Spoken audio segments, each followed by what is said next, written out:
नमस्कार दोस्तों, मैं मानस गुप्ता आप सभी का हार्दिक हार्दिक स्वागत करता हूं अपने चैनल द वर्सेटाइल मेंटोर पे। कैसे हैं आप सभी? आशा करता हूं कि आप सभी बहुत अच्छे होंगे।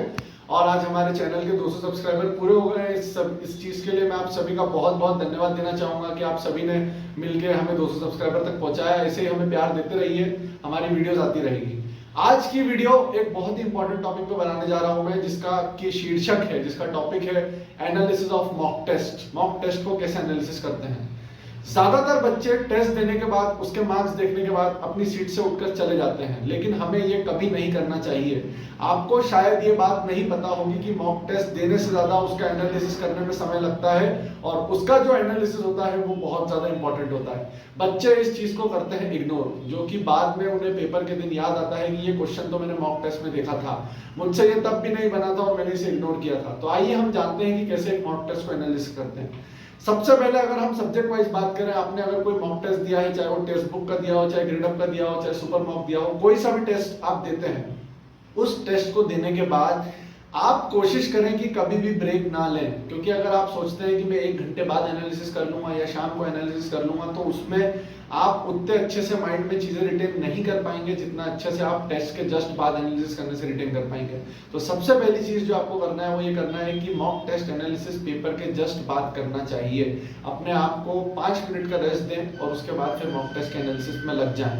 दूसरी चीज हम बात करते हैं, अगर हम सब्जेक्ट वाइज बात करें तो सब्जेक्ट वाइज आपको एनालिसिस कैसे करना है मैं बता देता हूं। सबसे पहले अगर हम बात करते हैं रीजनिंग की, तो रीजनिंग में मोस्टली जो बच्चों को दिक्कत आती है वो 2 से 3 टॉपिक्स में आती है, जैसे कि सीरीज वाले क्वेश्चंस में दिक्कत आती है या फिर मिसिंग नंबर्स वाले क्वेश्चन में दिक्कत आती है। तो इन टॉपिक्स के एनालिसिस करने से कोई सेंस नहीं बनता है।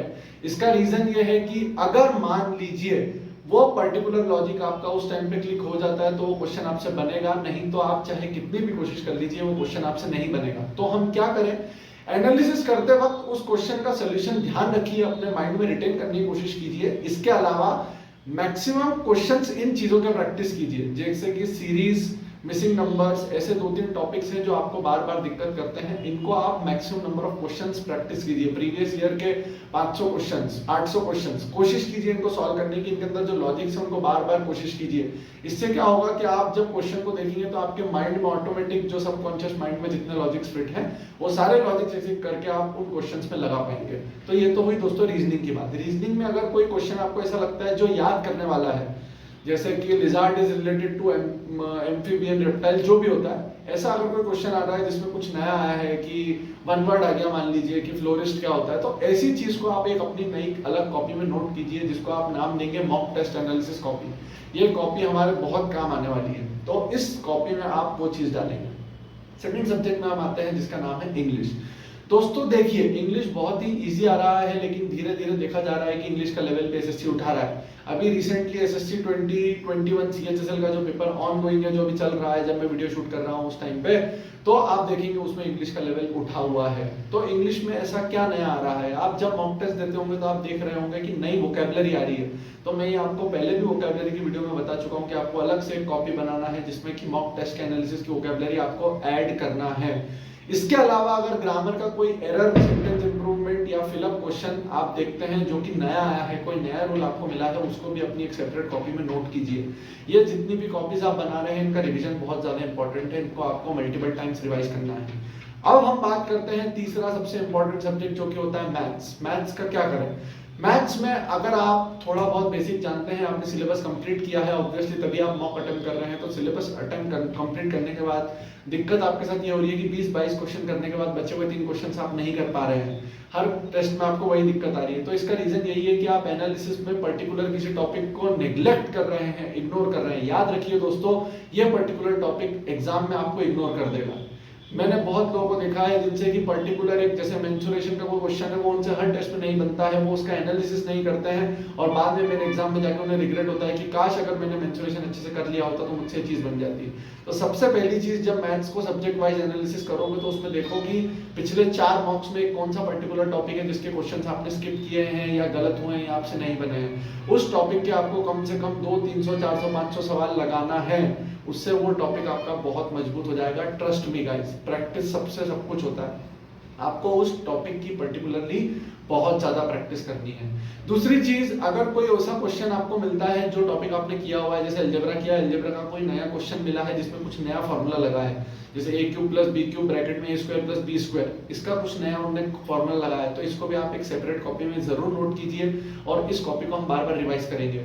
वैसे तो एसएससी प्रीवियस ईयर क्वेश्चन ही पूछता है, लेकिन फिर भी जो बचे हुए 10% नए क्वेश्चन पूछता है, चांस है कि उसमें ये चीज हमारे बहुत काम आएगी। तो ये हुआ मैथ्स का एनालिसिस। नेक्स्ट क्वेश्चन, और एक और चीज इंपॉर्टेंट मैं भूल गया था दोस्तों, मैथ्स में अगर आप कोई क्वेश्चन टेस्ट के दौरान जुगाड़ से करते हैं, क्योंकि लोग जुगाड़ से क्वेश्चन करते हैं, जुगाड़ से क्वेश्चन करने का मतलब समझिए, जुगाड़ से क्वेश्चन करने का मतलब होता है आप कोशिश करते हैं, ऑप्शन में देखते हैं कि कोई ऑप्शन 11 से डिवाइड हो जाए, या कोई ऐसा ऑप्शन देखते हो जिसमें 3 की डिविजिबिलिटी फिट हो जाए, तो आपका आंसर करेक्ट हो जाता है। लेकिन एनालिसिस करते टाइम उस पर्टिकुलर क्वेश्चन का सॉल्यूशन जरूर देखिए कि किस तरीके से उस पर्टिकुलर क्वेश्चन का सॉल्यूशन होगा, इस चीज को नेग्लेक्ट मत करिए। सबसे आखिरी और सबसे बेतुका सेक्शन जिसको हम बोलते हैं जीके, जो कि पिछले कम से कम 3 एग्जाम से जिसका कुछ अता पता नहीं है, जीके कुछ भी किसी भी तरीके का जीके आ रहा है। इसके लिए हम क्या करें, इसके लिए आपको एक पर्टिकुलर कॉपी अलग से बनानी है। मैंने पहले भी बताया है, जब भी मॉक टेस्ट का एनालिसिस करेंगे तो चाहे आप ग्रेड अप देते हो, चाहे टेक्स्ट बुक देते हो, चाहे सुपर मॉक्स देते हो, या किसी भी ऑलिव बोर्ड का मॉक, कोई सा भी मॉक आप एसएससी का देंगे, जीके का जो पर्टिकुलर सेक्शन होता है उसमें जो क्वेश्चन होता है उसके नीचे बहुत सारी इंफॉर्मेशन होती है दोस्तों। वो इंफॉर्मेशन हमारे बहुत काम की है, आजकल एसएससी उसी पे क्वेश्चंस बना रहा है। फॉर एग्जांपल, जैसे क्वेश्चन आया कि बाबर ने ये वाला पर्टिकुलर युद्ध कब लड़ा था, तो नीचे सॉल्यूशन में बाबर के जितने भी युद्ध हैं उन सबके बारे में दिया होगा। तो आपको क्या कोशिश करना है, उस सारी रिलेवेंट इन्फॉर्मेशन को अपनी कॉपी में लिखना है, और कॉपी में लिखने के बाद उस पर्टिकुलर कॉपी को मल्टीपल टाइम्स डेली सुबह उठ के हनुमान चालीसा की तरह रिवाइज करना है। ट्रस्ट मी गाइस, इससे आपके मार्क्स बढ़ेंगे। इसके अलावा स्टैटिक जीके की बात अगर हम करें तो ये स्टैटिक जीके हमारा उससे तो कवर हो ही जाएगा मॉक टेस्ट से। अगर करंट अफेयर है तो आप उसको छोड़ सकते हैं, अगर 2021 या 2020 का करंट अफेयर है तो। लेकिन रिसेंटली सीएचएसएल में देखा गया है कि 2021 का एसएससी करंट अफेयर पूछ रही है, तो इसके बारे में मैं कोई कमेंट करना नहीं चाहूंगा। बाकी आप आरआरबी, एनटीपीसी या अगर कोई दूसरी एग्जाम को टारगेट कर रहे हैं तो वो लेटेस्ट ही करंट अफेयर पूछ रहे हैं, तो आप कोशिश कीजिए कि लेटेस्ट ही करंट अफेयर हम तैयार करें। ठीक है, तो ये तो हुई चारों सेक्शन के एनालिसिस की बात। 2-3 चीजें जो मॉक से सीखने की होती है वो मैं आपको बता देता हूँ। सबसे इंपॉर्टेंट चीज जो मॉक से सीखने की होती है वो क्या होती है दोस्तों, आपको ये समझना होगा कि आप कभी भी मार्क्स से कंपैरिजन ना करें। आपको हमेशा कंपैरिजन करना चाहिए परसेंटाइल से। परसेंटाइल एक बहुत ही ऑथेंटिक चीज होती है जिससे आप कंपैरिजन कर सकते हो, क्योंकि पेपर का लेवल अगर हार्ड होगा तो आपके मार्क्स ऑब्वियसली कम आएंगे, लेकिन परसेंटाइल आपका अच्छा आएगा। तो कभी भी मार्क्स के बेस पे उस चीज को ना देखें, हमेशा परसेंटाइल के बेस पे चीज को देखें। दूसरी चीज, टॉपर से अपने आप को कंपेयर ना करें, क्योंकि आप देखिए यहाँ पे बेतु के बच्चे कुछ होते हैं जो क्या करते हैं 5 मिनट में 200 में से 200 मार्क्स ले आते हैं। वो दूसरा टैब खोल के और सारे क्वेश्चंस को कॉपी पेस्ट करके अपना आंसर निकाल लेते हैं, या मॉक को पॉज करके वापस देते हैं। तो हमें ये चीजें नहीं करना है। हम बचपन में नहीं है अब दोस्तों, हमें नौकरी लेना है, मैच्योरिटी की तरफ बढ़िए, चीजों को समझिए, बात को समझने की कोशिश कीजिए कि हमें जो करना है ईमानदारी से करना है। आप सिर्फ अपने आप को पागल बनाएंगे और किसी को पागल नहीं बनाएंगे आप। तो प्लीज मेरी हाथ जोड़ के रिक्वेस्ट है कि ऐसे काम ना करें। मॉक बहुत अच्छी चीज होती है, उससे सीखें और मैक्सिमम मॉक्स अटेम्प्ट करें। जैसे मेंस वाले जो बच्चे हैं सीजीएल 2021 वाले, उनको मिनिमम 100 मॉक्स मैथ्स के देना ही है।